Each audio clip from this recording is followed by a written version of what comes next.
வாழ்க்கையில உண்மை இருக்கணும். உங்களுக்கு கொடுக்கப்பட்ட வாழ்க்கை துணைக்குள்ள உண்மையா இருங்க. கணவருக்கு உண்மையா இருங்க, மனைவிக்கு உண்மையா இருங்க, உங்க பிள்ளைகளுக்கு உண்மையா இருங்க, உங்க பெற்றோருக்கு உண்மையாக இருங்க. உங்க கொடுக்கப்பட்ட வாழ்க்கையில் அதுல எந்த ஒரு கரைதிரை என்ன செய்யக்கூடாது, வரவே கூடாது. உன்னை கட்டிட்டு நான் எண்ணத்தை கண்ட சொல்லாத, உனக்கு தான் ஆண்டவர் வச்சிருக்கிற ஆப்பு.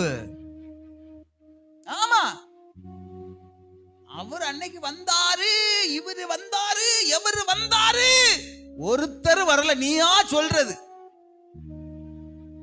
அவனை எரிச்சல் மூட்டதுக்கு நீயா சொல்றது.